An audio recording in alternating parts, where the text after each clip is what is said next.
Huh. Well, we'll just get into it then. Hello, and welcome to the TopCup podcast, a weekly conversational podcast where three buds talk out their butts and fill your cups with a can of whoop ass, some dragon glass, and an evil laugh from the past. So the Last Jedi, not the Last Jedi, the Star Wars. That is good. Episode 9, thank you. Episode 9, the trailer finally came out, and we finally got a title, Skywalker. Rise of the Skywalker, which, let's talk about it. What were your thoughts, Daniel? So, trailer was super great. A lot of unexpected stuff. Then I watched it again, where someone cut it with Immigrant Song, and it was rad. I want to see that. It was so bad. so fucking rad. But no,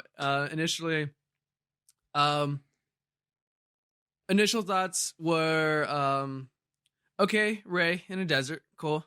Okay, Rey wearing the same outfit.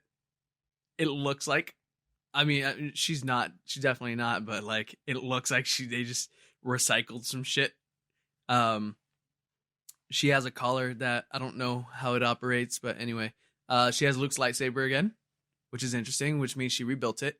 There is some talk going on the web that her lightsaber is white, which is something I did not notice. So people were saying that it's either white or just a very lighter shade of blue, because in other scenes it's obviously noticeably blue, but it might just be the background in either way. So it can go either way. Mm-hmm. So that was pretty cool. Hearing the TIE Fighter, I was like, oh my gosh, she's going to play chicken with the TIE Fighter. Turns around, starts running away. I'm like, the fuck? You better do a force jump. And she does a force jump. Yeah. And a real anime force jump. Yeah, with a sick ass twist. Yeah. And I was like, oh yeah, I'm in. That was an interesting scene. Like, what the fuck is going on there? Clearly, they're not. She's like testing herself. Who's in the TIE Fighter? Is it Kylo? Are they buds then? Are they buds now? I don't know. I doubt it. I want them to be. Because I doubt Kylo just like drops in with a random TIE Fighter every so often and it's like, hey Rey, we're gonna do some training. I don't know. You never know. Kylo's surprising sometimes. Not really. He's pretty consistently emo. Yeah, but I love Kylo though. Speaking of Kylo, just fucking rock bottom someone with his lightsaber, which is pretty awesome. That's the only thing I liked from that trailer. He finally got to use the cross sabers, to kill someone, and I was like, cool. Finally, they have a use. Uh-huh. And that was it. That's kind of like the only thing I liked about it. It was super dope. Yeah. Then pushing on. Oh, totally forgot Leia was in this movie, and I forgot they're gonna send her off. And I was like, oh shit. I don't know if I'm ready for that. It's gonna be beautiful. I know it. Yeah. So it said that they're using old footage from like The Force Awakens and stuff that wasn't used for The Force Awakens and try to work it to make it a natural exit for her. Mm-hmm. So it's going to be interesting to see what that's going to be like. That's going to be hard. It's going to be hard to say goodbye. Yeah. Yeah. And so Dominic and I rewatched The Last Jedi when he was up, and he kept bitching about how when she was in space and she used the Force, and like that should have been they should have killed her off there. I'm like, no, that's not how it was written. She died after the fact, and like it would be a great disservice to her to then just cut her from the fucking movie and not use any of the rest of her fucking performance. Considering I think that was like the last thing she was in, the last thing she filmed. So no, that's not the way to go. Yeah, no, it's definitely not the way to go. Especially because it was such a bad way for her to go. She got sucked out into space. That is not a very good thing you do to you're not going to do that to fucking Han. Han had a powerful moment with his son and he got betrayed. Yeah. That was that. And you're going to do Leia like that? No, fuck no. Go fuck yourself, Dominic. And I expect better. With The Last Jedi, you and I liked The Last Jedi. Yeah, I know where you're standing on it now. Like rewatching, I'm like, yeah, it's fine. Like I don't love it the way I did when I first watched it, but I still like it. Like I still don't have a problem with it the way most people do. Granted, I like Star Wars as a franchise. I think there's good stuff, but I'm not particularly attached to any of it. None of it's precious to me. So to see The Last Jedi and have them, and then have them just like toss away everything that came before it, like say fuck it, whatever, and just sort of clear the slate and allow for like a new direction. I thought that was cool. Mm-hmm. So I'm a bit scared that with the title like Rise of Skywalker, they're gonna go back on Rey's parentage not mattering and her not being connected to the Skywalkers, and then having her be the Skywalker. Though, since this is like gonna be the last movie of like the Skywalker saga, and it's gonna be the end of story of it all, it could just be not referencing Rey as a Skywalker rising, but just like referencing the overall story of the Skywalkers.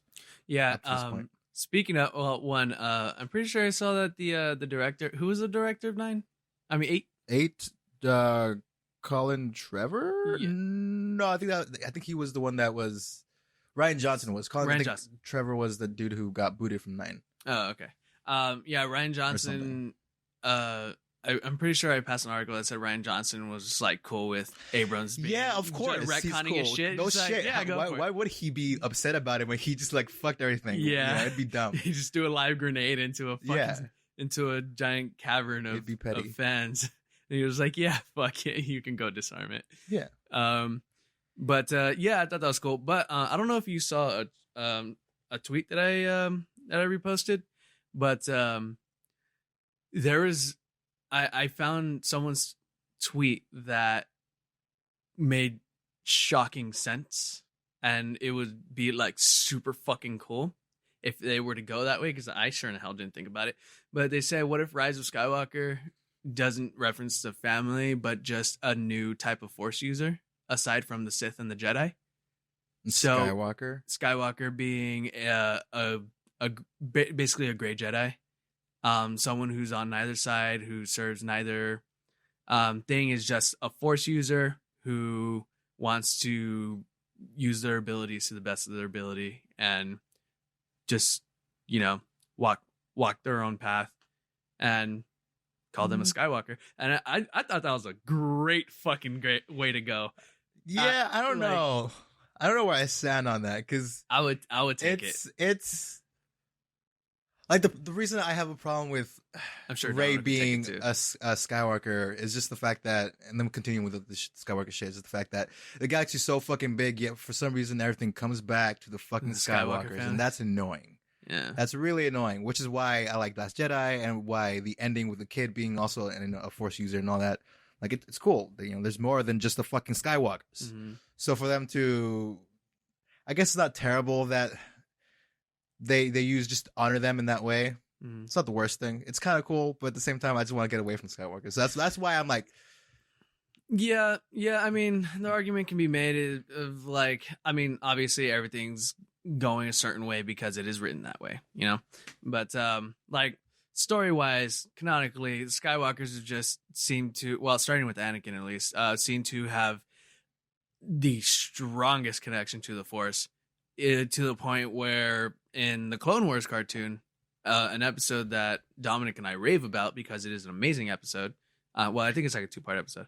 Anakin, Ahsoka, and Obi-Wan get drawn to basically a Force planet with beings that are living embodiments of the Force. And then there's a son and a daughter. Son's dark and daughter's the light side. And then the father's basically the gray area in between.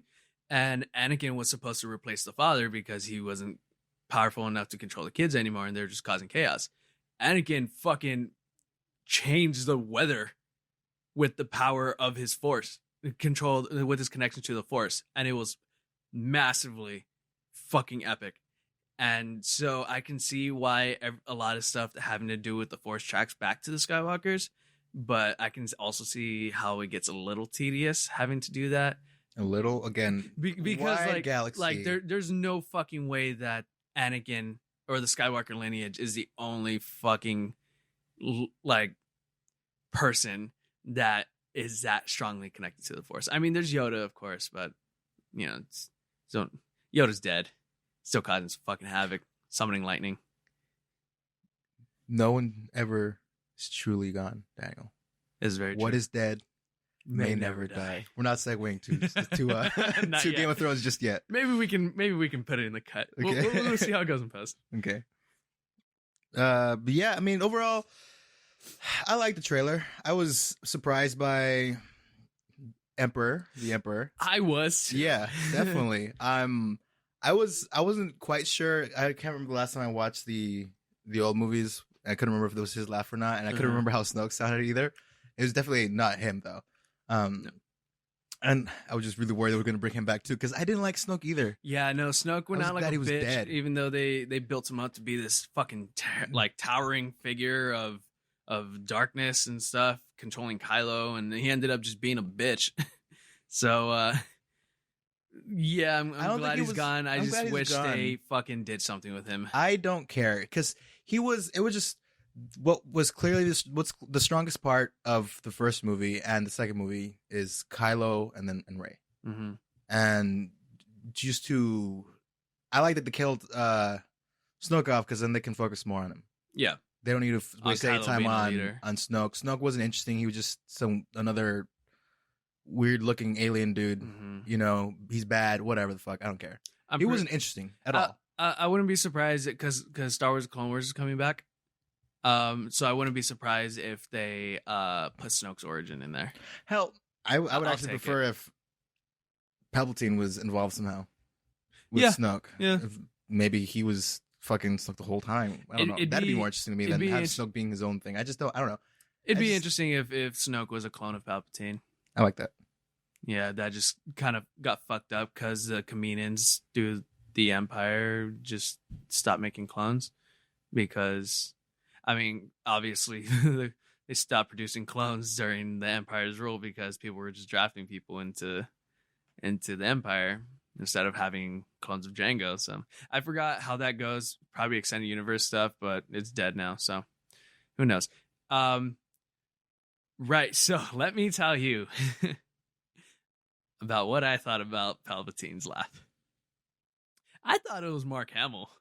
I got super confused for a second. I was like, okay, first, is that the Joker? Then I was like, is that Mark Hamill? Is Mark Hamill bad? No, this is bad. Do not bring Luke back. Do not make it a fucking evil twin. And I was like, oh, it's fucking Palpatine.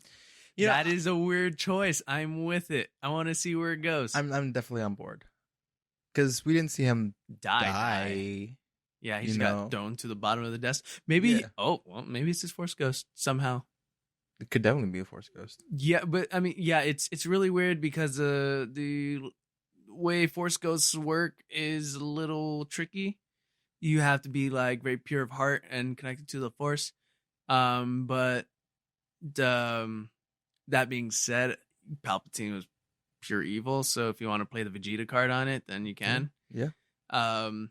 But I'd also, Palpatine has been like aiming for immortality, pretty much, right, for a while now. He talked a lot about it in the prequels. With Darth Revan, right? Was it Revan? Or is this Plagueis? Plagueis. I'm definitely not the guy. So yeah, I'm just gonna name things, and you need to tell me if I'm right or wrong. I'm not the Star Wars guy here. Fuck, I was trying to remember the line that he was telling Anakin because that usually helps me remember the name of his master. For the first time in never, I want to watch not all the prequels, but episode 3, at least episode 3. Yeah, just to see that scene. Oh, let's not forget Lando.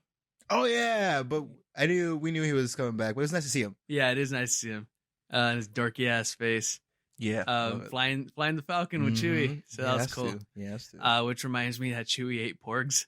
Oh yeah, did he after in the Last Jedi? Did he? I feel cooking them. He cooked them, but I don't think he took the bite. I don't remember. I don't remember. I just watched it too. Yeah. God, yeah, I'm not stoked for this movie. I can't say I am. Which honestly, has been the case for the more recent Star Wars movies. Excuse me. Really? Yeah. You weren't stoked for Last Jedi? Not really. I was so for Not Last Jedi. incredibly stoked. The trailer was good. I thought it looked pretty. I liked it a lot. And then Rogue One, I was stoked for. I wasn't really stoked for. Then we watched the fucking movie, and I was like, yeah. Bitch, everything Rogue was One's just good. great about this. Then I fell asleep, and then we watched it again. Yeah, we'll sit again with John. Yeah, it's great. I am on board if they make Rey's lightsaber white, because first of all, that's gonna be the first white lightsaber we've ever seen in the movies, and it connects her to the Clone Wars cartoon in a way, because Rebels is when it happened, because Ahsoka has white lightsabers when she fights Vader. And apparently the new way of making the kyber crystals red is bleeding them the dark force user bleeding their negative energy into the kyber crystal, which makes it bend to their will, because the kyber crystals are supposed to choose you. They basically pour all their dark energy into it and make it work for them. And that's why it turned red. So through like intense meditation and like rehabilitation, by Ahsoka, the crystals turn white, and they represent like purity and balance and such. So if we can get that shit from Rey, that'd be cool. That'd be real cool. I just want to see a white lightsaber on screen. That'd be dope. Just want to see some dope shit on screen. I do want to see some dope shit. Some dope shit like hyper jumping into a fucking Star Destroyer. That was dope. Yeah, what a great fucking moment. It was beautiful. Yeah. It's really that was the highlight of that movie for me. Yeah. I was blown away when that shit happened. Yeah. I was fucking stunned. So were they. It was a great visual. Yeah. Yeah. I don't really have anything else to say about it, honestly. Yeah. It's whatever.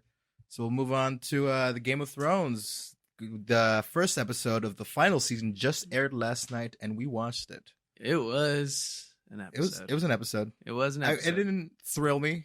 Yeah. I think it's just setting everything up, the rest of the season up. Mm-hmm. Yeah, because we saw the preview for the next episode. We're getting right into the fucking... And we're just jumping right into the battles, I guess. Shit. Do you not remember the episode? No, I was going to say, do we want to spoil?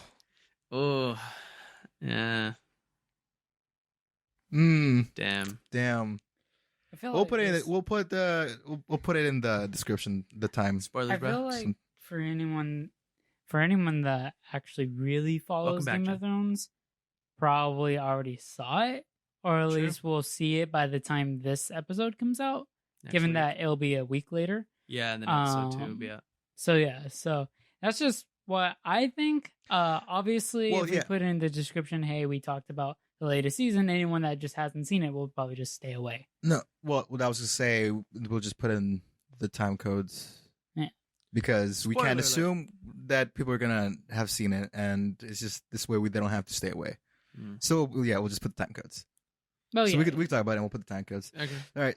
Spoiler warning, we're talking about the first episode. So if you haven't seen it and you want to not be spoiled, skip to whatever it says in the description.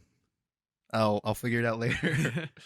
All right. So episode 1, it starts off how Jon and Daenerys starts arrive. off with the child running through Winterfell. Yeah. Mirroring Arya in the first episode of the first season, when Robert and Cersei crew. Robert and crew. Where I can't remember. Robert, Cersei et al. They were when they arrived. Arya, I thought it was interesting that Arya that she was in the crowd and she didn't really do anything to catch Jon's attention. Yeah, I guess it's because she's now. She probably they've all changed. Yeah, she was probably kind of worried what each other have really turned into and what like Jon would think of her. Because because like they were saying, how'd you feel about their reunion? I thought it was interesting because again they had that moment where where she like sneaks up on him at the tree, and he's like, "How did you sneak up on me?" And she's like, "How'd you survive a knife to the heart?" And he's like, "I didn't." And I was like, "So does that mean you didn't sneak up on him? Like, what was that rhetorical question, or was that an actual question? Like, was it supposed to answer his question with your question?" I don't think it was. That's just my stupid brain at work making fun of this. Your brain's dumb. I thought it was funny. I like that the whole exchange about Needle. And then he like pulls out his sword, and she's like, "Valerian steel." He's like, "You jealous?" And she says something that wasn't audible to me. Yeah, it wasn't audible to me. Yeah. I was hoping you caught it. Yeah. We might have to watch it again. I'll definitely watch it again. Yeah, the reunion was interesting. It was fine. I didn't love it. A lot of reunions. I didn't love this episode. You know. Yeah, I didn't expect anything horribly fantastic. You know. Yeah, I mean, I guess, but like I don't think there was an episode of the last season that I didn't enjoy. You know, like I feel like I rewatched every episode of the last season like 3 times at least before it finished airing. They were all just so much fun to watch. They were good. They had last season had its issues because it was shortened and it was trying to really get to the end. So timelines were weird, and then just some of the actions that they made were weird. So whatever. But this season, hopefully, won't have that problem. I think it's so. By what episode? Let's take some guesses. By what episode do you think they'll be done with the conflict with the White Walkers? Like, because they must. How many episodes are in this season? 6 episodes. They must deal with them, right? And then do a justice to, and then deal with Cersei, because they're probably gonna win, and then Cersei's gonna be a problem, and then that's how it's gonna end. That's how Game of Thrones is gonna end. I give it, because she has her golden company right now, 20,000 men. She's ready. She's gonna lose a lot of the 20,000 men. I give it 5. Episode 5 is when they're done with the White Walkers.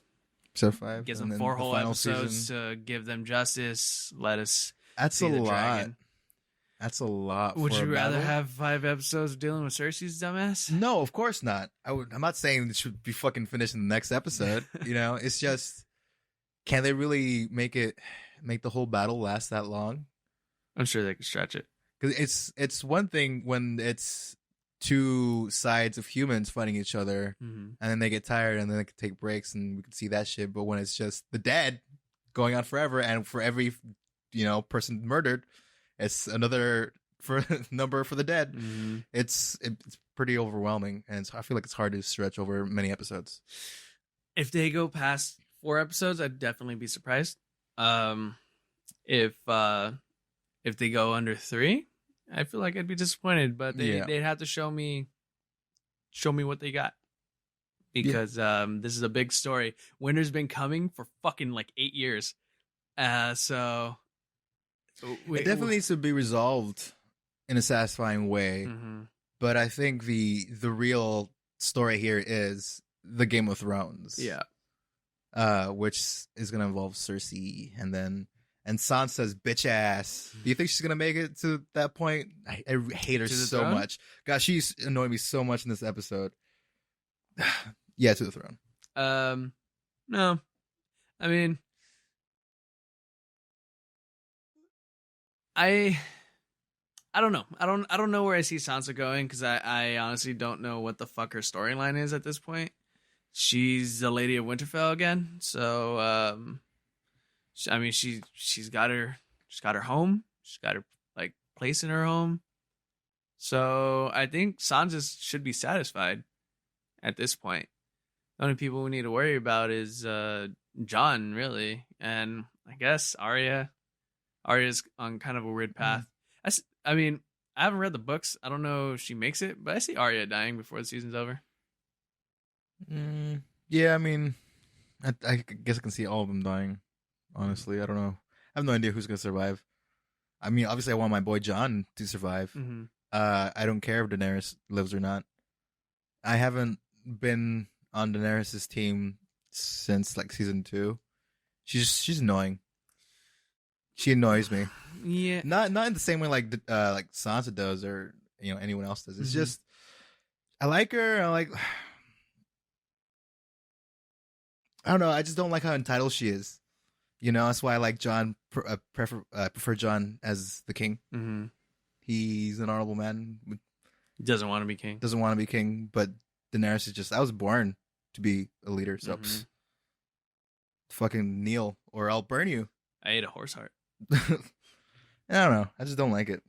Yeah, Dany's definitely dropped off a little bit, and I think they somewhat reflected in the show, because obviously she's in a new place with people, and people aren't too accepting of her as their queen. So I think it's kind of interesting. That's interesting. It is. I guess it's hard to grasp just what you're dealing with, but I feel like if they're all at this point, they're all on board and support Jon. They're able to, put things aside between their own beefs to fight the White Walkers. Fucking making Daenerys queen, if it means not dying, shouldn't be an issue. I mean, you'd think, but then we showed Cersei a fucking White Walker, and she's still a fucking asshole. Yeah, well, I think she's smart. If she realizes, I think she's. If she sends the Lannister army to help, and they win, they're not gonna be winning with a whole many people. Mm-hmm. They're gonna have a lot of casualties. So with the Golden Company on her side, 20,000 men. She'll have enough people. No elephants, unfortunately. No elephants. But she'll have enough fighters to keep her throne. So many memes. Yeah. So many memes about a lot of things. And especially Brent. God, what a creep. What a fucking creep. Creep's gone creep, dude. Yeah. Just staring at everybody, witnessing their futures, their past, their presence. Just want to know what he knows. I do too. So annoying. Every time he looks at somebody like, what the fuck do you know? What do you know? I hate that Bran's gone like full 3-eyed Raven, and it sucks. It is annoying. Yeah. Like, God. And what the fuck was what the fuck was that line when he saw Jon for the first time in ages? Look at you. You're a man. Not yet. The fuck do you mean not yet? You're a fucking man. What's that supposed to mean? I don't know. He's being really cryptic. Yeah. Fucking 3-eye Raven shit. I don't like that shit. Yeah. I like when he can possess animals and people. I like that. Send yourself into the past. Yeah, fuck it. But if you're going to be all 3-eyed Raven, go sit in the goddamn tree roots. I don't like you being mobile. Just fucking creeping on people. And waiting for an old friend, which, honestly, that payoff was pretty cool. We didn't see Brienne. We didn't see this Brienne. episode. I just realized that. For a second, I thought Brienne died. What the fuck is she? I can't remember. I don't think she died. Either. It would have been a bigger deal, right? Yeah, it would have been. I would remember that. Yeah. Yeah. Yeah. Yeah. I didn't realize this whole time, I didn't realize the impact that of Jon's lineage would have. Like, I didn't realize it would cause issues with Daenerys. Besides him fucking his cousin? Yeah. Like in my mind, it was just like, once everyone knows, it's like, oh, okay, well then he's king, right? And that's it. And not realizing that Daenerys, being who she is not going to take that lightly. Oh, and she's not just going to stand aside. Yeah, when they had the little girlfriend meeting the family moment, she's like, your sister doesn't like me. Oh, when growing up, she didn't like me very much either. She's like, but I'm her queen. And it's like, oh, right, you're not just the girlfriend meeting the very important sister. You're the girl that's trying to rule the fucking family. She's right, entitled. So yes, yeah, 2 entitled people just staring fucking daggers, anime electricity between their eyes. It's I don't see that going very well. I see Sansa getting threatened with a dragon. in her face. Ooh, what if she gets eaten? That won't go. That won't sit well with. What if it gets eaten by John's dragon? John's dragon. Yeah. We'll touch on that in a minute. I'm touching it now. Okay, John's fucking dragon. So, what are the names? Did you look it up by chance? No. Did you at least remember Daenerys, the big one, the big black one? I think it's Drogon. Yeah, I think it's Drogon. Which kind of lazy. I could be mistaken, but yeah. And then we're talking. One of them was named after her brother, right? Yeah, like her brother and her grandfather was the other one. I can't remember. Aegon? No, that was his father. Yeah. I don't know. I thought Aegon was Mad King. Fuck, what's John's name again? I thought it was Aegon. It could be. He was 6 of his name. Yeah. Weird. I don't know, man. I'm not that much of a fucking Game of Thrones nerd. I haven't read the books. Mm-hmm. I've only seen the shows. Same. And I've only seen everything. I think I've seen the entire series twice over. Mm-hmm. I've seen season 6 specifically like 4 times over. Mm-hmm. I've seen the Battle of the Bastards about 4 times. I've seen wild. No, I did not watch season 5 twice. I've only watched it once. It was garbage. God, it's so long. Like nothing happens. It's annoying. I hate watching everything with the fucking High Sparrow. Yeah, it sucked. Oh yeah, the High Sparrow stuff was kind of annoying. It was really annoying. Yeah. Jon and Daenerys flying. That was kind of a cute moment. Good moment of acknowledgement. Danny's smartass comment, or Jon was like, "I don't know how to ride a dragon." Danny's like, "No one knows how to ride a dragon until they ride a dragon." Yeah. It's like, fuck you too. All right, let's fucking do this. And his dragon was super cool about it. He was like, "Yeah, dude, let's fucking do this. It's fucking party, man." Can sense that Targaryen blood. Mm-hmm. Then he flies up, and then Drogon's just like, "All right, let's do this." Kicks back, lifts off in a badass way. Where the fuck is Ghost? Where the fuck is Ghost? You know? I don't remember what happened in Ghost. That's messed up. I love Ghost. So I'm trying to look up, I think Rhaegal? Rhaegon? Rhaegal. Rhaegal? Rhaegal is one of them. Oh, the name of the dragons? Yeah. Well, then that's everything, right? Should be Viserys, Rhaegal, and Drogon. If that's the third one. Yeah. Rhaegal's Jon's dragon. Yeah, because she was riding Drogon. Drogon, yeah. Man, I can't wait to see how Jon gets lit on fire. You think he's gonna? Oh yeah, he has to have his birth by fire. He has to. There's no fucking way he doesn't. I mean, he was already brought back to life.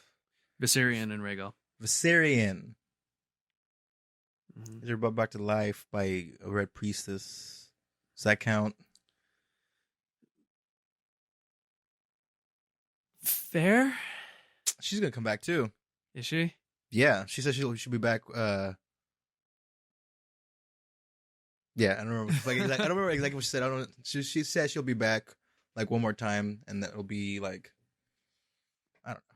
When she left, when they kicked her out because they found out what yeah. When the Onion Knight told everybody what she did. Yeah, I'm not looking forward to that. Why not? I don't really like the red priestess. I like her fine enough. It's fine. I mean, I don't like what she did. It was terrible. But her involvement means her god, whatever he's called. Mm-hmm. The Lord of Light. Right? Yeah. And he's going to be, I'm pretty sure he's part of like the lore with whatever like the White Walkers. Yeah, White Walkers and whatever hero it was that like yeah, would save the day. Mm-hmm. I just remember watching a game theory, I guess it would be film theory video on it. So definitely watch that again. And he's clearly real. Mm-hmm. Because we've seen shit. Got some power. Yeah, so he's gonna be involved somehow. He's been involved this whole time. Mm-hmm. So her coming back is gonna mean some interesting things. So I'm excited for that too. Yeah. Then we have to see the connection to the Lost Boys, which not their name, but see, I can't remember the name at the moment, so I just call them the Lost Boys. What? The people that made the Night King. Children of the Forest? There we go. Yeah. Yeah. Because they're bringing back the spirals and stuff. That was a creepy ass scene, damn, dude. That was out of a horror movie. Yeah. God. That scream. That shrill. Yeah, it reminded me of Chucky. Mm-hmm. It's fucking wild. He just kept going. I guess because he was dead, so it didn't stop. Well, also they got lit on fire. Yeah. So he was screaming for a long time, though. That fucking... I don't know if I heard him take a breath. No. He doesn't need to. Good job, kid. He's dead. Yeah. No breath needed. Yeah. He got pinned to the wall with a giant stake. Sucks. He's a kid. Could have been like 12 years old. Damn. I like Tormund. I don't want him to die. I don't want anyone to die at this point, obviously. Oh, so many people are going to die. Do you think Bron's going to follow through? Or do you think he's going to stay loyal to... What's their faces? To Jaime and Tyrion. Because you know how he got propositioned by the creepy... Maester dude? Mm-hmm. Because Cersei wants him to kill her brothers. Yeah. And he takes the crossbow. The poetic justice. Yeah, it definitely is. Yeah. I don't think he's gonna follow through. I don't think so either. I think he might try to follow through on Tyrion. On Tyrion? Yeah. And I think Jaime might take a stab at him. So you think he'll do it, but he won't succeed? I think he'll like try to follow through with Tyrion, but like kind of stop. And then Jaime's gonna not see the stopping and take a nice swing at him. That's assuming they're both alive by the also time he true. gets to them. Jaime doesn't know how to move out of the way of a fucking dragon, so Ice King over there's got a dragon. Ooh, you know what? They should make fucking some dragon glass hand. Yeah. Because having that metal hand isn't really doing him any justice. And he really learned how to fight with his other hand, right? Yeah, so that way he can have like proficiently 2 weapons. Or be like Edward Elric's fucking blade thing that he always made on his hand. Yeah. Be like that. Just a dragon glass blade that shoots out. Yeah. That'd be dope. That'd be really dope. Like a spike. Also, I want to see what the fuck Gendry's making for Arya. I didn't really get a good look at what. Yeah, it looked like it was like a 2-piece weapon that came apart. But I'm gonna have to look at it again. Like we're gonna have to go back after this and take a peek at it. I mean, I feel like we didn't get I don't even know what it looked on purpose. We didn't get a good look at it. I don't even know what it looked like. Like it didn't look like a sword. No. Maybe like a grenade. I don't know. No. Well, she's crafty now. So She's that's crafty why it's now. interesting. Hidden blade. Hidden blade. She's an assassin. I wonder if we'll see some more face stuff. I hope so. Otherwise, that's just kind of a part of Arya's past that's just gone. Yeah, but how much use is there going to be for it fighting the White Walkers? That's true. So I think it might play into more towards Cersei stuff. Yeah. Oh, imagine she disguises herself as Tommen. That's a good point, actually. Is it Tommen, right? Yeah, her son. Yeah, imagine she disguises herself as Tommen. I think tries to fuck with Cersei. All right, I'm placing my bets now. She's gonna survive the White Walker stuff, so just to use that shit on Cersei. Yeah, somehow. Otherwise, it just seems kind of pointless. Yeah, you're right. Yeah. Want to play some bets now? Who's gonna die? Who's gonna live? Oh shit! Let's do it. Okay. Want to write this down? Ooh, I mean, we have record. Yeah, I guess if you want to put it on me, asshole, I'll fucking write this down later. Sure. Okay. So is it who and when or just who? Let's do who and when. Give me episode numbers. Oh, okay. I say Jaime Lannister is gonna bite it in episode 7. There's no episode 7, so I thought there was 8 episodes. there's 6. Son of a bitch. We have 5 left. Oh, well, okay, well. I think Jamie's gonna bite it episode 5. Like, not quite the end, but still near to the end. Mm-hmm. Ooh, I'd be surprised if he's not the one that kills Cersei. Let's see. I can totally see Arya dying. I'm gonna say Arya makes it to the end. To the end? Yeah. She makes it to the end. Arya makes it to the end. Sansa dies episode. Not this next episode, the one after that. 3. Yeah. Tormund dies next episode. Yeah. So does the Castle Black folk. Oh, they're dead next episode. Yeah. Daenerys dies episode 5. Daenerys? Jon dies episode 6. Cersei dies episode 6. Bold move. Tyrion dies episode 6. I'm just giving you everything just straight. Yeah, you're just killing everybody. Honestly, I feel like this is how it's gonna end. Just because I'm preparing myself. Okay, I can't have this. Just my soul can't take us again. You remember how broken I was when Rob was fucking murdered? Yeah. No, I'm just preparing everyone's death. Everyone's dying. Brienne will die. Brianna's gonna make it. She'll make it. The Hound is gonna die episode 6. He has to make it to fight the Hound, the Mountain. I want Bran to get assassinated. Episode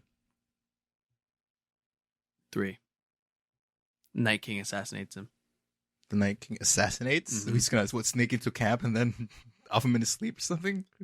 No, just goes up to him while he's unguarded and just, lack of a better word, ices him. Fuck, hate you. Do you think, isn't there a theory going around that Three-Eyed Raven was Bran? What? Yeah, it was some time stuff going on. I don't buy it. I need to read that shit. I don't buy it. That is a stretch for me. It's a stretch for me too, just because he can like spiritually travel back in time. That doesn't mean there's physical stuff happening going on. So we'll see. I mean, then I don't know. As long as there's mystical stuff involved. I can't. Brad could die in any. No, he needs to be weird and cryptic for a couple more episodes. Mm-hmm. He can't die next episode. I say 4 or 5. He dies. He's not making it to the end. Yeah, I don't think he's so. He's not important by that point. Who cares? You know what'd be cool? Ice King pushes him out of a window.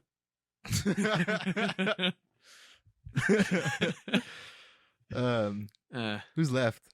Oh, you know what? Samwell makes it. I could totally see Jaime. If not making it to the end, I could totally see Jaime dying to protect Bran from the Ice King. He'll forever now be known as the Ice King. Yeah. Ice King dies episode 5. Shit. One dragon survives. One dragon? One dragon survives. Drogon? No. It's not gonna be Drogon. It's not gonna be Daenerys' dragon. So Jon's dragon? Yeah. I already forgot his name. Rhaegal. Mm-hmm. Who's left? Onion Knight. Sir Davos dies episode 4. Ooh. I see Davos making it. Varys. I hope he does. I love him. Varys dies episode 3. I'm just trying to remember who else is left. I'm just trying to kill everything. Let's see.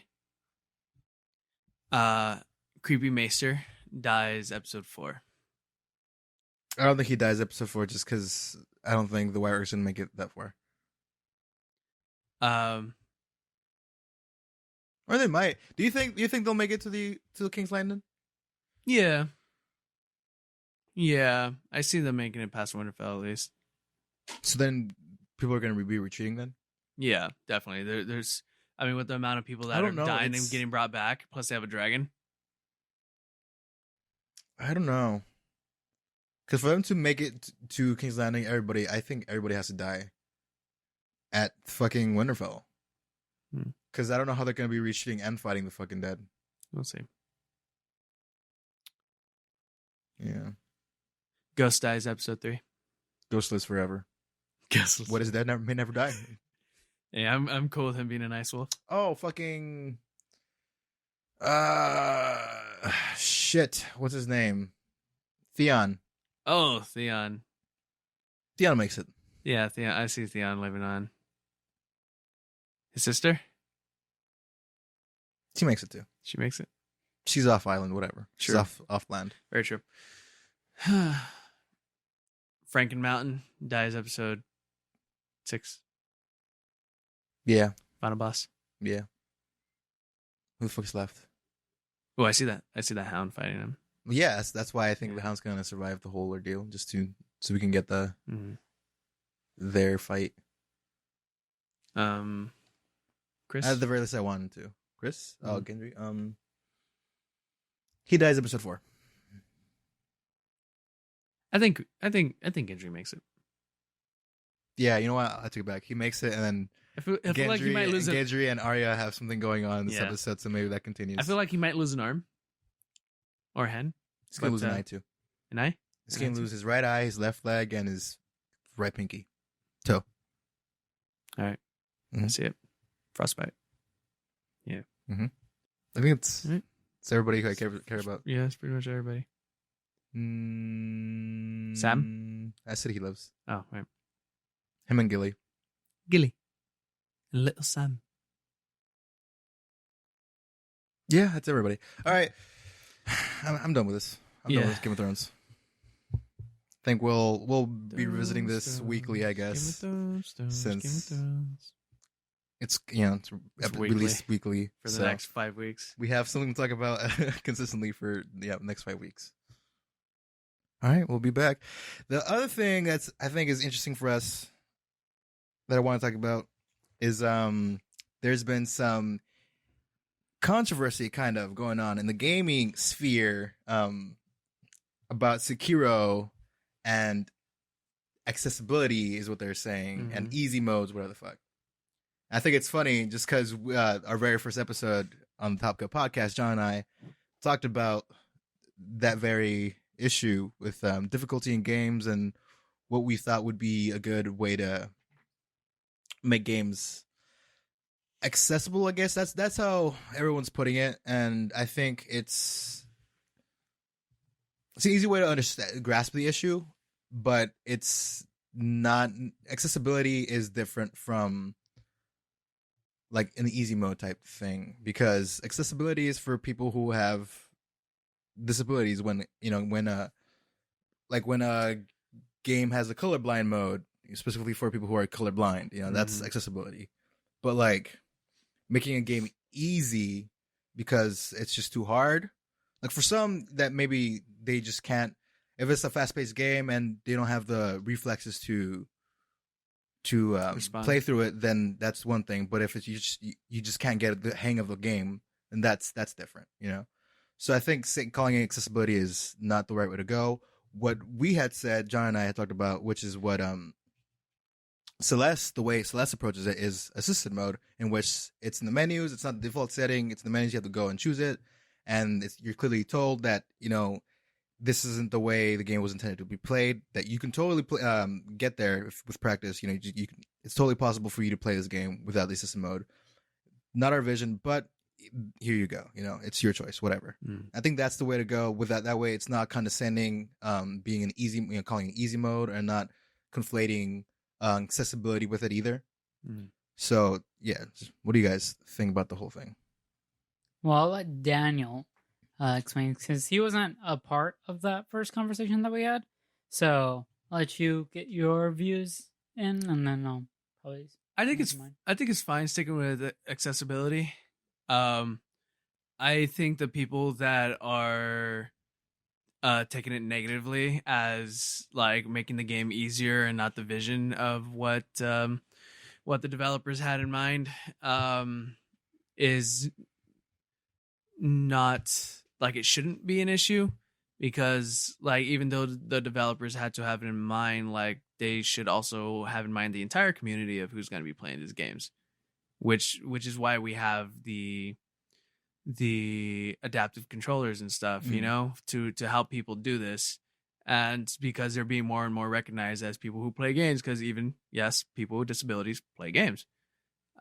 So I don't think having the accessibility feature that you can toggle should like bring down the how the game is seen. No, definitely not. And like Cory Balrog, the director of Game of Thrones, God of War, said accessibility is not and has never been a compromise to the vision. Yeah. Right. And again, that's why I wouldn't call it accessibility, but assisted in this case, because like if you just aren't good at that kind of game, if Cuphead is too hard for you, if just that's not your cup of tea, it's not something you can access because not within your skill level, then an assisted mode is just, I think it's just a better term. I don't want an accessibility options added for Fortnite just because I can't wrap my head around the fucking the building. It's part of the game. It's how it's played. It's not for me, and that's fine. And that's another thing. Not every game is meant for you.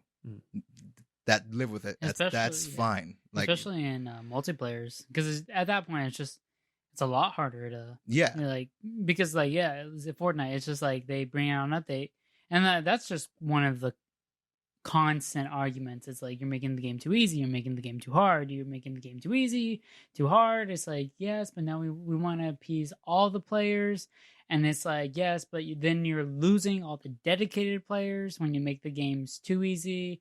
Like you're making a really bad player be able to be a good player, and I know some people have problems with like, you're like, oh well, maybe that good player just should have played better or something like that, or maybe they should have watched it. And sometimes it's like, yes, that can be a thing, but there are some times where it's an exploit in the game's design. The good player is utilizing everything that they know about the game, and by all means should be able to beat that player, but because of some flaw in the game or some thing that the developers made for those easy players, they're able to get that kill. And it's just it's hard to balance, especially like multiplayer games. And in those cases, I'm very much like, I at least for in the competitive scene, it's just like I really like when you have that skill gap. It's nice. It's very rewarding for like really good players, but at the same time, like people that aren't necessarily as skilled in games, they can still have fun. Like those games are fun. You don't always have to be crazy going hardcore at it. But yeah, because I guess I kind of want to retract my Fortnite example a little bit, because multiplayer games is it's a lot harder. Different. It's a lot harder. Different game. Yeah, but in single players, I would agree with what you say. It's finding a term that isn't. I mean, I'm sure everyone will find whatever term somewhat derogatory, but like finding one that is a lot more appeasing to the community, that isn't like, I know it's more of a joke, but it isn't like Wolfenstein where their easy mode is literally called like baby or something like that, or don't hurt baby, or I think don't also, hurt me daddy. That's or another thing. And they don't hurt me mommy. There's with the pacifier. Another thing, when we were talking about difficulty and how I had played it on the hardest difficulty and I had a hard time because the game was just badly balanced, but I mentioned how there's really no issue in playing a game on easier mode if it's just too hard. Like if that's what you need to play the game, then that's fine. If especially when, and like the issue with Sekiro and like those kind of games is that there is no setting for an easier difficulty, right? But the problem with like you're seen sort of almost as lesser by certain gamers if you play on easier difficulty when it's dumb. There's no reason why you're superior. We're all just gamers enjoying games. Why hate? Yeah. So I think that's another part of this whole why this has become such a big issue. Why it's kind of toxic in that way. Yeah. Though I will say, for me personally, I just really do enjoy the games that have like a nice set about like difficulty. Just less because it's like I want to play it on the hardest or I want the easy. It's easier for me. I don't have to. Again, it's either that, I guess, or the whole please tell me which difficulty is the one that you guys intended. That's just because I like actually experiencing the game the way the developers. And like you said, in God of War and what was the other one that you were mentioning? Celeste? Yeah, where they're like, this assisted mode. Yeah, this isn't how we intended the game, but you can still play it and stuff like that. And I like games that just I know, like, oh, so me getting killed 100 times by this one boss, that's what the developers intended. They want this boss to be like an example. I know when we first played Dark Souls 3, like, we were all playing it together. The first boss, I mean, granted, it took us like what, an hour or two just to get to him, and he was like the first like kind of boss. Yeah, that guy, I gave us a little bit of trouble, but like he was so much easier to beat than the hidden wolf boss. Yeah, which is just, it's nice. I like that. I guess I like that too. I think the whole loop of dying and repeating it and like getting better. It's just learning how to get past an obstacle. It's powerful stuff. Yeah, and I think that's part of the game. I think the director of Dark Souls and stuff and Sekiro said as much. Yeah, that's what he intended. He wanted that you to grow. Yeah, because he wants you to suffer initially so you can have the reward of the victory. Yeah. So you can learn as you progress, and then you can have those tiny victories that lead up to the big victory of you actually beating the person who killed you. And yeah, that it's a good way to go. Yeah, because I don't know if you guys ever ended up playing with that same guys that we beat. He pops up like I think 2 more times throughout Dark Souls, and granted, the slight changes in his behavior, but like if you remembered how to beat him. When he pops up later on, so much easier. I know some people that like I think once, I mean, we died a buttload of times to that guy, but then like I think I restarted the game. I killed him in one try. Like it's because like you learned from him, and then again, like not just characters that are similar to him, but any characters that have similar attack patterns, movement patterns. Like you kind of go like, oh, this boss was like that boss. I know how to beat him, or at least I have an idea. And you just learn and grow. My only issue is, like, I have no problem with that. I have no, if people need to turn on some side of some accessibility, I was reading one of the articles. Forget who I was thinking, Engadget, one of the ones that you linked us. I liked one of the features he mentioned, which was, like the reaction time. So say you're trying to sneak up on an enemy and there's a certain zone where if you're too loud they react, and like there's things that you can tweak in there, their reaction time, you can lessen it so that way you have more of a chance. It's more accessible to players that aren't able to do that. You're invulnerable while you're healing and stuff like that. Things that aren't too game breaking or make the game too easy, but are there for people that have a difficult time with some of the more basic, or some of the I guess basic things that would be a cinch for for most players, but because of certain things they're just not able to deal with it. And a part of me is also like, I feel like that makes it even better for some of the people that are really elitist in their games, because if, like, I'm assuming if you're going to put a slider for that, you can make the slider harder, like if this is the slider for the reaction time, this is how we set it, this is how we want you to play, this is what we think the game is intended to. For more accessibility, you can slow their reaction time. And then if you want to just get completely destroyed on, you can make it times 10, and then like for the elite gamers that are just really too all up on their high horse, that want to look down on anyone else that can't beat a boss in like one hit because they managed to do it, they can set that and have their way with it. But I don't know. Part of me thought the timer, like not the timer, the sliders kind of thing. And that is, and I think that reminds me of Tomb Raider, how they had the separate difficulty, the separate settings for like the puzzle difficulty, combat difficulty, and all that stuff. Having that being something you could toggle for the gamer, I don't think is too much to ask. I don't think it really lessens it. if it's a problem of the vision of the creator, if they just say, this is not what we intended, but here you go, you have freedom to play it however you want to, and that's fine. That's fine too.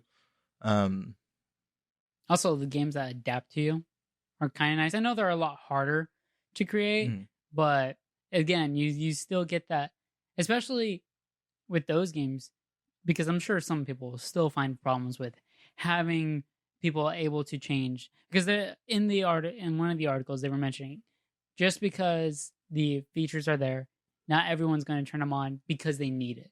Like, I turn on subtitles. I don't need subtitles, but I turn them on because sometimes they're just more convenient, or because I just maybe I can't quite hear what the characters are saying, maybe due to an accent or due to a lot of in-game environment noises.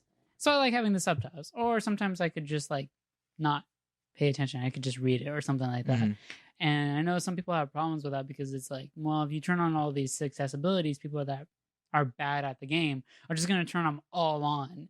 And then just at that point, it's an easy mode at that point. And it's just well, that's fine. That's fine. Yeah. Okay.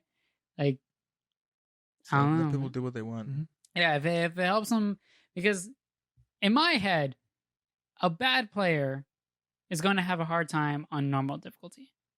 And a bad player is also going to have a hard time on easy difficulty, just less so than on normal. And either way, on easy mode, since they're going to have less of a hard time, they might be able to beat that and then learn from that and eventually maybe beat the game. And maybe when they want to try it on the second time, they can go to the harder mode because they've learned from the easier time, and they can just work their way up if they want to become better at the game and stuff like that. I know that's how I did with Halo when I first started playing. Couldn't do legendary worth shit. Not at all. No, legendary is hard. It worked my way up, and now I can because with Halo, the AI is a part of it is it's broken, but a part of it, I wouldn't say it's broken. Well, yeah, but I mean, back then is what I mean. I mean, some of it maybe it is kind of broken. Fucking grunts have crazy awesome arms with those stickies. Especially especially when you're trying to make it hey, a grunt is as deadly as an elite. I mean, yeah, I get it, but canonically they're not. So it's come on. Yeah. But yeah. And then again, that leads to games in the Wildlands, where I love it. You can die really easily if you play it on the hardest, but so can them. They're human. You take them a shot to the you shoot them in the head once with any kind of bullet, it's still a bullet. They're dead. I like that. It's the game is still challenging, but there are ways to make it easy. And it's kind of a thing that I know that some of the Dark Souls games has. It's those bosses can destroy you, but sometimes if you just know what, maybe you understand the game, maybe you found a little hint or something, some of the bosses you can kill in 2 hits. It's possible. It takes patience and maybe some learning, but it's possible. And that's sometimes I think that's the accessibility is a good thing, but sometimes I think that just having that forethought of, we want this to be challenging, but for those that are dedicated enough, it's possible to do this in one try. I don't think, or even skip the boss entirely. I don't think it's like Dark Souls. I don't think, and Sekiro, they're not made to be impossible. They're made to be challenging. But you can, no matter how hard it is, you can beat it. Yeah, it might take you some time. It might take you more time than others. But if you just keep at it, you'll get there. You'll fucking beat the game. Yeah, no, for sure. Yeah. Getting back to the accessibility thing,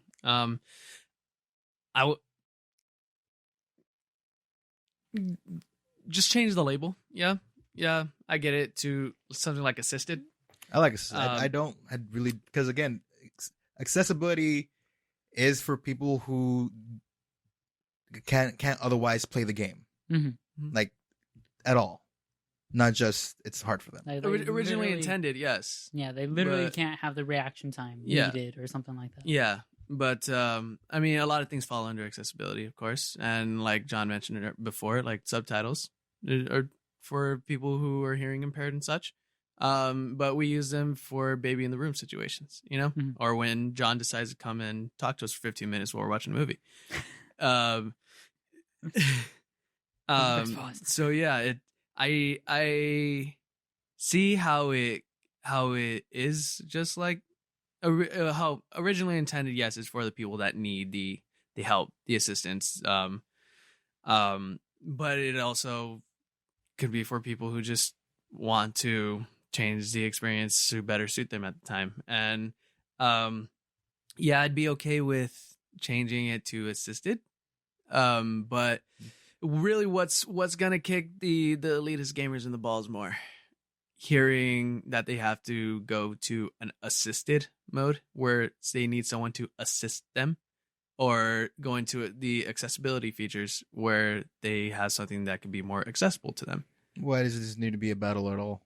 It doesn't, but it is. And it's definitely going to be, because the elitist gamers aren't going to get past their shit. If you treat it as such, it will be. If you play towards that, then sure. Mm-hmm. But I think, because this is not something that doesn't already exist. Mm-hmm. Again, Shadow of Tomb Raider has difficulty sliders. Celeste has an assisted mode, which does it really beautifully, without calling it accessibility. Again, it's for me, it's just a problem of labeling. I think it's incorrect. So I'd rather use assisted. Yeah. Yeah. So I guess where I would stand is I think accessibility, where making things accessible, is suitable enough, So I guess we're just on two different sides on that. But like John said, assisted, to be fair. Yeah. Like a lot of competitive players hate like aim assist, target assist, all those assist based. It instills the idea that you need help. To those competitive players, it seems like they would just be like, well, fuck that, I'm not going to use that because I'm hot shit. I'm not going to need help. Like, you could not do this without the game holding your hand all the way through. Yeah. Because I am a better player. I understand. Like, I'm just saying, like, in terms of some games, target assist and aim assist, I know a lot of competitive players hate that because it's like, you should not be able to beat me. But because of this program, you're able to, which is bullshit because I don't have that. And I'm as good as I am. Like, I don't need that. You shouldn't need this. It should be a level playing field. And if you're bad, you're bad. If you're good, you're good. Yeah. And like John said before, and like we all pretty much know how things go with language, someone's going to be offended by it either way. So, like, I am on your side with changing the language like that. Like, that's something I would be open to. But I think that currently it's okay for accessibility. And, yeah, so everybody's going to find a problem with it. And, elitist gamers are just like the trash of our community. So it's someone's going to have a problem with it either way. It's going to cause problems. But whatever helps the people that need the help, really, like, whatever language you need to do to get that point across, that they have that thing, for lack of a better term, accessible to them, then yeah, whatever you need to do, man. I figure somewhere, hopefully, some of the the game creators will probably just happen. I guess I don't want to say happen on, but like eventually come to agreement. Like, this is probably the best term to use because they're the ones making the games, I guess. Yeah, yeah. So that's why I continue with the assisted mode, because everyone's used to be rallying around Celeste's mode and how beautifully implemented that one was.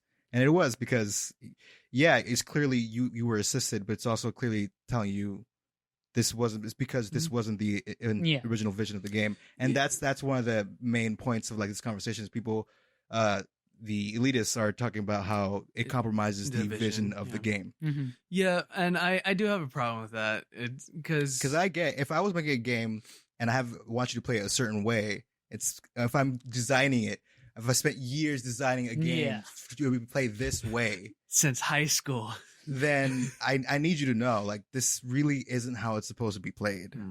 Yeah, personally, I don't mind, because like Assassin's Creed, like Odyssey, when you're choosing, I also have no problem with like aim assist or anything. I don't know. No. Like, aim assist is useful, especially since I'm kind of a shitty shooter. But it's also helpful in things like Uncharted, when you're getting hoarded and it sucks. See, that's what I'm saying. In single player, I don't mind. Yeah, but in multiplayer, you got to understand that you're entering a different league, and that is a competition. Like, I'm not saying that people that need the assistance shouldn't try to enter the competition, because who knows, they could be badass, and they could actually like work for it and be some of the top players, and kudos to them. But that is a competition. Well, part of the thing. Well, I'm just sorry. I'll let you finish. Yeah, and it's gonna be harder than, I guess, in a sense, what the creators had in mind for it, because you can, I mean, yeah, you have the limits of the game, but like predicting how people are gonna play together, okay, and separately kind of introduces a new element to the challenge. In terms of the competition and all that, I want to present this. I think it was, I don't know if it was Gears 1 or 2, but in the multiplayer they had it so that if you were a new player, your bullets would be stronger than other players. So that way, because Gears multiplayer is hard. Yeah, it is not easy, and anyone who's new and just goes into it and it's a completely level playing field isn't get deterred from playing real fucking quick. So what they did this so that way people can feel all right about playing and continue playing, and that way lobbies can get filled and it isn't just completely dead fucking games all the time. Yeah, so there are reasons why these things exist, especially in like common or the normal lobbies. Yeah, if you're going into like the Halo, like the MLG lobbies, or if you're going into there, turn all that shit off, because that's what the competitive is about. It's like you're not supposed to have that stuff. But if it's a normal, like, just hey, I came back from work, just want to hop on, play a few rounds, and not have to worry too much. And even then, though I know some people really hate aim assist, sometimes I find it interesting, because in some games, honestly, it's for a completely different reason. I play Call of Duty Blackout without aim assist, and that's honestly because I hate aim assist in the sense that it messes me up so much. It's less of the fact that I don't care that people are hitting shots that I feel they shouldn't. Sometimes it sucks, yeah, but like, it's not the worst. I turn off aim assist, and I know I don't have the greatest aim sometimes, so I'll be spraying and I'll completely hit or completely miss people, and that's fine. I know if I turned on aim assist, I would hit them, but there is one nice satisfaction to when I completely nail all my shots without it, and I'm like, yay. But the main reason I turn it off is, like, there are some times where, like, say I can be shooting at a particular person, right? And the aim assist is on and I'm shooting at them. Then another person kind of slightly walks near them or past them. They're not my target, as I know this person probably has like full health. The person I've been shooting at, not so much. I want to continue to shoot that person. They walk through, the aim assist registers and pulls my gun away to the new person walking across. And now I'm shooting at that person. The original person is continuously shooting at me, and now I'm dead. And it's just situations like those where it's not really the people's fault. It's more just the algorithm of anything. And I've turned it off because of that. I've just been in multiple situations that has not, it's hindered a lot of things that I like. To be fair though, sometimes it helps. I wouldn't know a person's there because it's too dark, and all of a sudden I feel my controller being tugged. I'm like, I guess there's a person there. I'm gonna start shooting. But I would say in sometimes it's beneficial. I can understand it, and sometimes it's not. But not even for the reason of like, oh, like again, I very rarely care that these people are hitting the shots. To me, it just makes it a little bit more challenging because now I need to make sure like I'm on my shit. Yeah, it sucks when their bullets are curving around the bend and I'm still getting shot. But I'm like, I guess, whatever. Yeah. Like, also, if like 3 of my teammates just died and now that bullet's hitting me, I'm like, really, what was I going to do against 3 people? Like, I'm real, like, their aim assist is really going to help me very little trying to take on 3 people by myself with like low health. Like, sure, okay, whatever. Sometimes it's like shooting a dead, not a injured, or it's mercy kill. It's like a mercy kill. Like, okay. It's like, look, dude, you're dead. Just here. I don't know. But yeah. I forgot where it was. I don't know. Was less the competition. I mean, like, yeah, it's John covered a lot of that. I just the how the game is intended to play. Assassin's Creed Odyssey, has 2 modes that you can choose from. And one of them is, just things are chill. That might be like the information and everything. Oh yeah. There's like 5, really. Yeah. Things. There are 2 settings that you can choose from the beginning. That you can toggle on and off, which is very nice. One of them is playing the games and your cursors are always on the map. Your hints will like come up more often and stuff, and like where to go when you're supposed to go there. And then there's the other option, which starts with, this is how Assassin's Creed was meant to be played, where you have to go around and find information. And you have to go talk to people, do favors, have these conversations to find the information that you need to get to where you need to go. This is how it's supposed to be played. That's presumably because that's how you do shit in the real world, And for people like me who put down Pokemon for 3 months and try to go back and get fucking lost and no idea what I'm supposed to be doing, if I go into a game like Assassin's Creed like that, I'm never going to play it again. Because I suck at like retaining that information if I step away from it for even like a week. Like I went back to Origins after like a week-long break one time, and I was so fucking lost. I was like, did I already kill this dude? Am I supposed to kill this person? Why the fuck did I find my wife? Like, what the fuck is going on? I have a bird. That's right. Yeah. There's a difference of like like when you talk to a person, like, go find Jacob, and then you look at your map, bam, Jacob. The points, there he is. The other one is like, go find Jacob, and like he's like, well, I saw him like on over near so and so, like on the east side, and that, and that'll pop up on the screen, and you have no idea where, but you have an idea. East side of the map, and that's it. Near so-and-so, Legolas or some shit. And then you talk to another person. He likes bears. So you need to be aware of bear caves and stuff like that. And eventually you can find them. So, yeah, I think it's like an exploration. It's something like that. It's those features where you can choose how you want to play it. Do you want to just know where shit is, or do you want to kind of be an explorer and stuff like that? Yeah, so Grant, as I do respect how the game is initially supposed to be played, I do respect the option to have it more player friendly. Mm-hmm. And especially with me, where my memory only holds on to shit that doesn't matter. So like I as one of those players find this is how the game was supposed to be played rather insulting, and kind of demeaning, because then that means I'm not getting the full experience because of something that you're not. Yeah. No, that's fair. But it's something out of my control. Like, and it kind of sucks. But it does. But you're also not entitled to that either.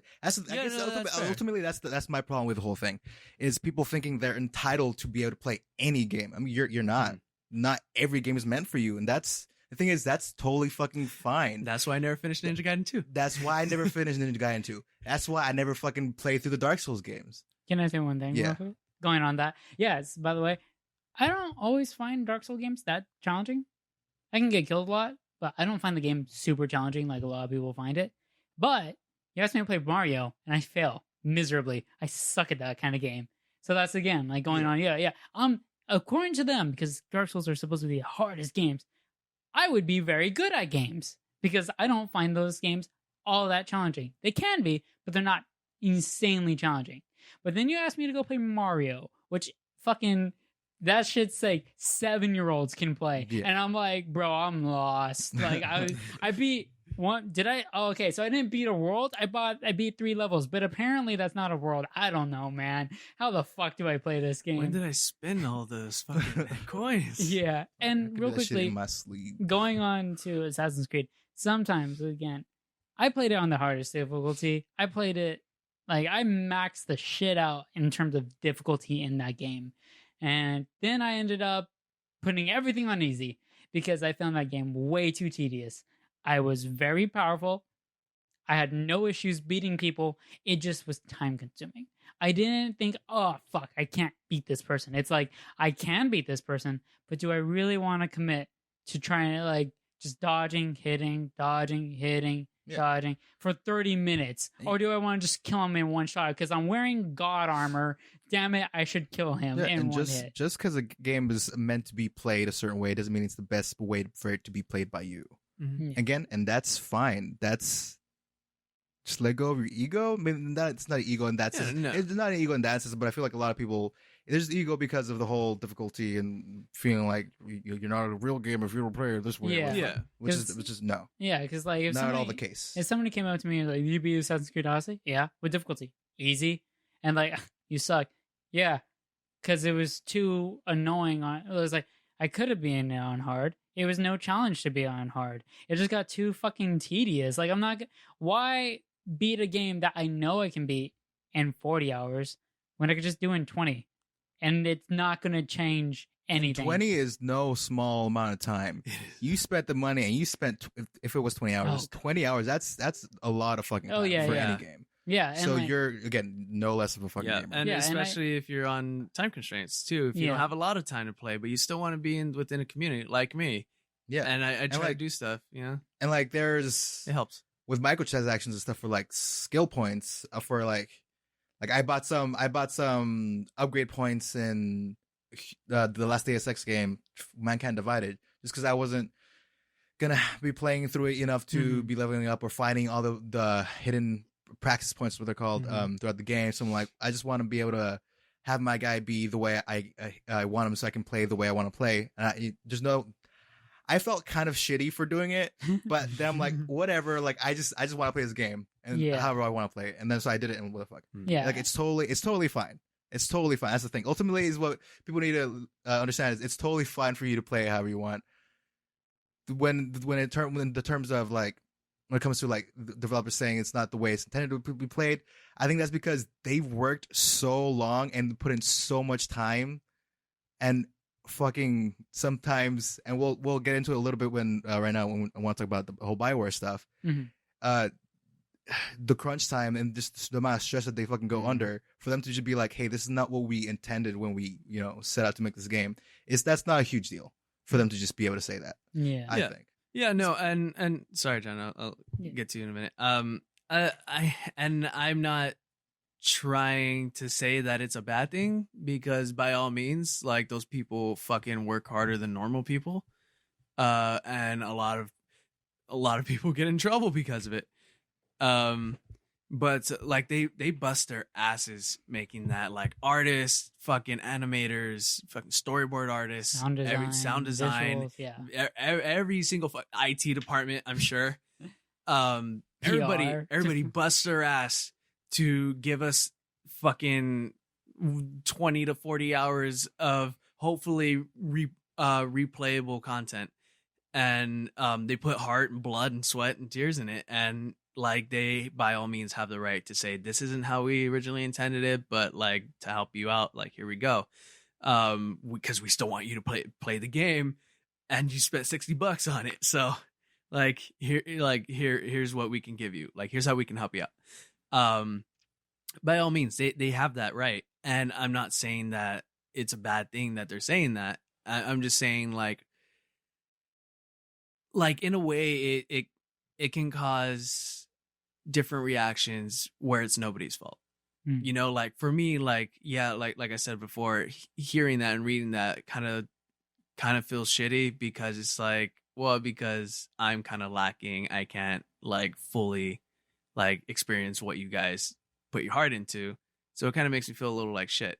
And then them, it's like, well, they could be like, well, we don't want to put this out there because like we want people to acknowledge that we have a certain vision for this and that we put work in it, but we also need to help people, so we need to tone it down a bit.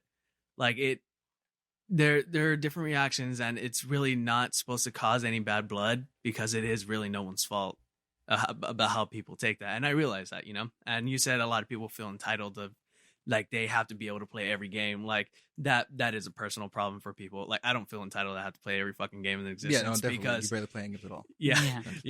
No, you've been bitching me. You've been bitching at me to finish Pokemon for the longest time, and I'm like, yeah, sure. I just needed you to fucking finish it so I can get more out of your fucking friend Safari, asshole. I just wanted more Pokemon.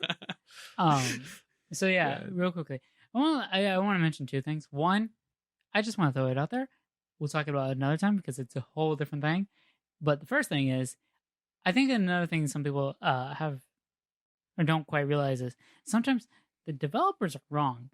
Like, they can be wrong. Like, again, going back to Assassin's Creed Odyssey. Which is why I said, like, even if it's the way it's meant to be played, doesn't necessarily mean it's the best way to be played. Yeah, because going back to Assassin's Creed Odyssey, I was playing it, originally, the way it was meant to be played. Then I decided to up the challenge. And both ways, I was like, this game, for at least where I am at this game, I have leveled up so, like, I've reached the cap. I didn't buy, which everyone recommended, the XP speed up thing because I didn't really want to spend money. I didn't do all that. I grinded it all out, got the best shit, max leveled, whatever. And even at that point, I was like, this game is still very tedious. It's not even like, it's fun, but it's tedious. It's not a challenge. It's tedious. I know I can beat these people. It's just tedious. It's annoying. Yeah. So I lower the difficulty all the way down because I'm like, at this point where I am in this game, the character, highest level, best armor, the game shouldn't be tedious for me. Yeah. It should be a cinch. So that's what I did. And so that's what I'm saying. Like, even if I had played it the way they intended, even I would have problems with it. It's like, the game's fun. I'm not going to deny that. But there is an aspect to it where it's now just a tedious thing. So for that reason, I'm going to lower the difficulty because, sorry, but I guess there's a certain point where you guys didn't quite envision some players would get to. And that's why it's just like, well, and again, the same thing happened in Dragon Age Inquisition. I stopped the game level or two before I finished it because I didn't care. I maxed out. I was just like, I don't know. But well, let's move on to Bioware. That's a good. I just want to say one last thing, real quickly. Going on to what everyone was saying about people pouring their heart into and effort and stress, and I guess it can relate to the Bioware thing. My friend, or I had a friend I was talking to him, and he was telling me about a guy he was talking about. And the guy was saying how he, personally, you can take this however you want, would never spend any more than about $30 or $40 on any kind of single-player game because they are not worth it, they are not enjoyable, they are not replayable, and they just have no qualities worth more than like $30 or $40. My friend and I had a huge argument. We both were shitting on that guy because of our own personal beliefs, because of like Red Dead, God of War, and stuff like that. Breath of the Wild. And the fact that games are still at 60 is kind of strange. Yeah, like they could totally go up in price, and it wouldn't be too crazy considering. Yeah, I pay some, but I'm okay with 60. Oh yeah, but the broke. Don't get me wrong. Let the record be clear. We're okay with 60. Several times how I can only play Days Gone because there's so many games and they're all 60 fucking bucks. Yeah, but it's yeah, and with the economy and all, sometimes I'll get a game for free or get a game for $20. I'm like, fuck, man, this game is.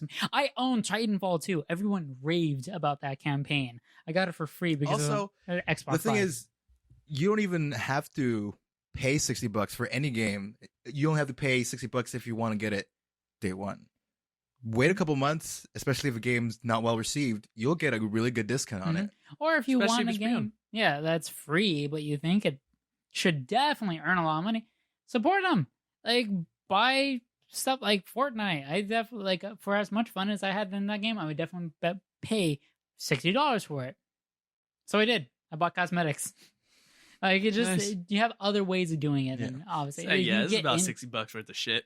Oh yeah, I mean I spent a little bit more than that, but yeah, no. The friend I was talking about though, he had some issues because he was claiming games that the original person, he was saying that games that are worth $60 are the games that he plays, which was Overwatch, and that's fine.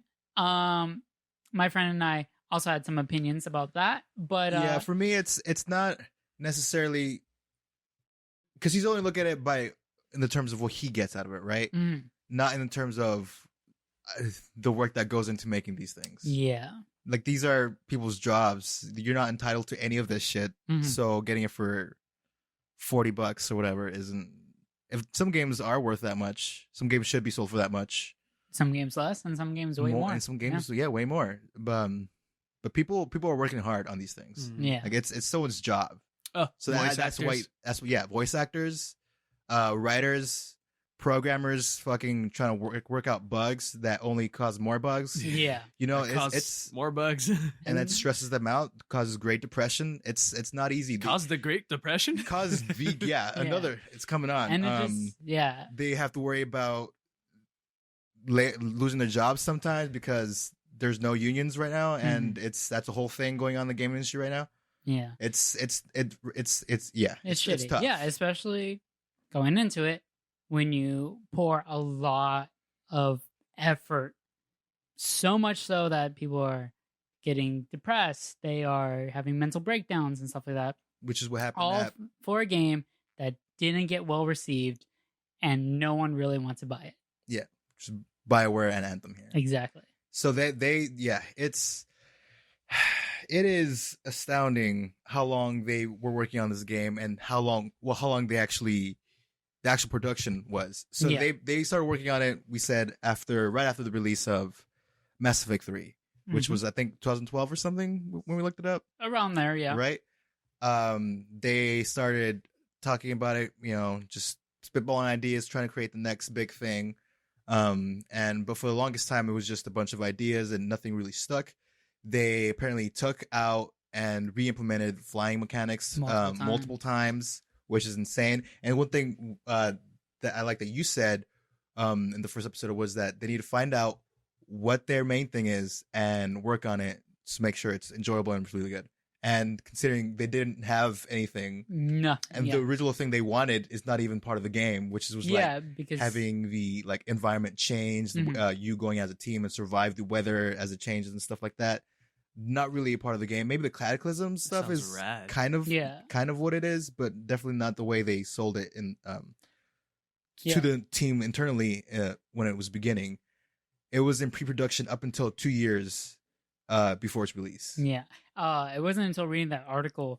Turns out I did read that article, the one that you sent. They added more to it. But anyways, I didn't quite realize, even when Anthem came out, that E3, I think it was 2-3 years ago. It was just a tech demo. I didn't realize they had fucking showed stuff that early. Yeah, that was Anthem. Okay. Yeah, take whatever one. Yeah, I didn't realize that was Anthem, and to then read up on how much stuff they wanted in that game, or what that game wanted. They originally wanted that game to be, to what it is now, is kind of geez, it's insane how much stuff they wanted in there, and how almost none of that made it to the final game. Yeah. And I think you said that they worked on it for a year or two, and a part of me, when reading this, really sucked because of the mentality they had, which was that Bioware magic yeah, in which it would just come together. They'll, during the crunch time at the end, it'll all just become good. Yeah, and which a part of me, crunch time is not something that any studio should try to work towards. Yeah, I remember seeing the vidocs for Halo 3, and that game, well received, fucking amazing game. But I saw when they the vidocs when they dealt with their crunch time, even that was insanely stressful. And I could just imagine for BioWare, especially, it's weird. I'm not going to say the BioWare games are bad. I loved all of them. Mm-hmm. But to say the BioWare magic when they had a lot of bugs in almost all of their games, mm-hmm. and when they're like, oh, it just came together, it's like, it's not like your games were perfect, so maybe you should have a little bit more room for development, and they're like to fix everything. And it's that mentality to still have it after so many years. And crunch time is especially stressful when you don't have the morale isn't there, when you don't have the faith in the project, when everyone's just working when you've had so many finish something because lead changes. Yeah, when the vision isn't clear, when people are getting fired. I don't think people were getting fired. They were just leaving. Yeah, they were just left. Yeah, they were saying there were. It's not uncommon. It wasn't uncommon for people to leave and go home and just never return to the studio. Yeah, and they had to set up departments that handled with the stress, the anxiety, depression, stuff like that. People have found tiny hints in Anthem from creators. Just like there's one where it's just person saying very Anthem words, but you kind of have an idea of just saying like, what is the point? What's the point of all this work that we put in? The faith and the belief that we put into everyone when the people above have no idea what's going on. What is the point of even doing anything? Shit like that. And like people are like, oh damn. Word. Like that. Like if they had to vent, I guess they found a way to vent, and it's just, yeah, it's really shitty. And along with my other friend, I'm very scared because the Dragon Age games are great, and I really want this next one to come out well. And I'm hoping that they could figure out what their internal problems are, and they can fix them in time for this game. But having read some of the things from that article, not happy because they were originally working on the next Dragon Age 4, and then because of Anthem, they had to take everyone off, and it was an all hands on deck for Anthem. So Dragon Age essentially got canned for like a year or two, and now they're going back. And one of my issues is, granted, they didn't do a lot, but they still teased Dragon Age 4, which I think they should definitely have not done because now like they teased it, Anthem happened, and now people are like, okay, well, Dragon Age is supposed to come out soon. You guys have it, and it's like they teased it before Anthem came out. Well, yeah. But what I mean is like now it's like we're all expecting that next game from them somewhat soon, and I don't think it's going to be soon. It shouldn't be soon because I think they definitely need to take like a good amount of time figuring out their own issues and then getting back to the games. Yeah. So I don't know if there was more to it, but just Schreier said that he got word that there was an internal all hands on deck meeting at Bioware to figure out what the direction is going to be. Mm. So, and definitely with this article being released, they definitely can't continue to work the way they have been. Yeah. So I hope that this only means that work life at BioWare will get better for everybody there, and that they'll become a better studio overall, and should hopefully mean for a better Dragon Age game. Yeah, for sure. Yeah. Sorry. Kind of makes sort of off topic, a little bit of sidebar. God, I feel stupid for saying this now. I just thought about Sword Art, and if I was like, man, I wonder if any of the team that worked on that game played the game and got stuck in there and died. That would suck. That'd be super shitty. And that would suck. That would suck, Daniel. Yeah, that would really suck. Anyway, also, well, we know I'm one excited of them for a didn't. Star Wars game, sort of. Oh, I still haven't even fucking seen the trailer? trailer thing. Yeah. It's supposed to take after start of episode 3. Mm-hmm. Yeah, just right after Order 66. You were a Padawan. And you made it. You made it, and now you had to go on the run. And... Yeah, you have to be super low key because obviously Vader consents anyone using the Force. So can Palpatine, and they're bringing back some characters from Rebels, like the Inquisitors, and that's gonna be dope. So we're gonna have Dark Force users chasing you with lightsabers, dressed as some Imperial shit. It's gonna look pretty cool. And you're using a busted lightsaber. It looks. I hope it's good. I need to. The main reason why I haven't looked at it is just I'm not super excited for a Star Wars game if it's EA made. Same. So that's why I just like. I still have yet to play Battlefront 2. I'll watch it eventually. Which I was super excited for, mind you. Also, I just don't know since it's being made by Respawn, and they also have been working on. They worked on fucking Apex Legends, right? Yeah. And then I think they're still working on Titanfall 3. I don't know about that That'd one. be surprising. Well, I don't know because originally people thought Apex was going to be Titanfall 3. Yeah, but I thought that Apex was released as like a stopgap in between because because Titanfall 3 was I think it's supposed to be like come out this year or something. But it clearly they were working on an old engine, but they needed something to release between now and then. And this Apex Legend was made on Titanfall 2's engine. Yeah. So, yeah, hopefully they shouldn't. I could be completely wrong though. Hopefully they don't overwork themselves because so far, honestly, even with originally the first Titanfall, they've been on a pretty good streak. Titanfall 1 was pretty fun. It just so happened that Call of Duty implemented very similar mechanics, other than a big giant machine. Hey man, I never kicked a robot so hard in the ass that he glitched into a wall 15 feet above him in Call of Duty. So if you remember that at Brianna's house. So yeah, fuck Call of Duty.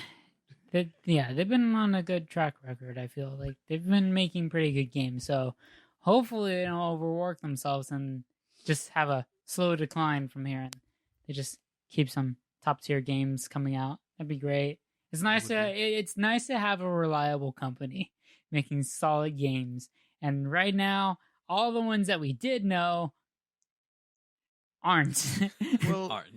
Or some of the ones that we did know. It was mostly just in terms of Star Wars. Yeah, that's just been let down. Halo, super disappointing. Well, no, I meant like because of the Fallen Jedi or whatever. Okay. Whatever it's called. Fallen Order. Well, I just meant like studios that we knew always made solid games. It's kind of the field has kind of fucking three got up their own ass in terms of like what the story and Halo and like lore and just so like I stopped caring. It was too much. We just need to give them okay, look at Rockstar, see what thee doing. But continue with that. Here's the gameplay.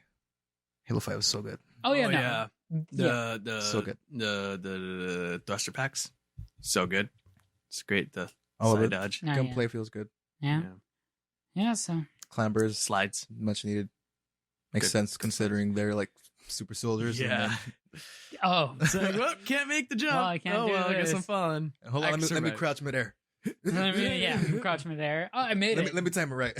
I can never do the crouch jumping. I might be able to make that jump. I kind of got it for a bit, but yeah, it's always inconsistent. It's like I might be able to make that jump if I get my rocket launcher.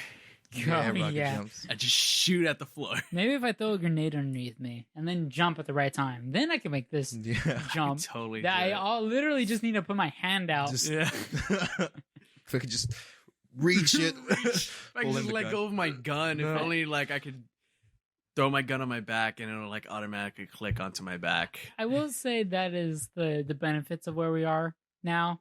Hopefully we don't have to ever have another game where it's like we built this person logical up. Inconsistency. Yeah, it's like I'm a super soldier, but I can't survive a 3-foot fall. Okay, but I'm gonna fall from space and live in the trailer. I think I'll be fine. I think I'll be fine. I can do it. All right. Well, it's been another. I think it was a good episode. Oh yeah, a lot of content. Episode. It's a very long one. Another week. Very wide. This has been episode number 6. I remember this time. No. Yeah. Of the TopCup podcast. Hey, you said it right. I once again forgot to introduce us at the beginning. That's so fine. I'll People do that. know who we are now. Yeah, they know who we are. I still feel like we have to. It's nice to know where to start the edit. just in case like anyone's jumping in at any point. It's good to introduce people. So I titled this I'll do File that. 5. Remind me of that. Yes, I will remind you. So I have been your host, Joel Martinez. With the cool socks. With the cool, I got my host with an asterisk. X-Men With an asterisk. socks on. What's asterisks? Sitting across from my co-hosts, Daniel Arroyo. Hey. That's who that was this whole time. Say some more words so they know. Oh, yes. I'm Daniel.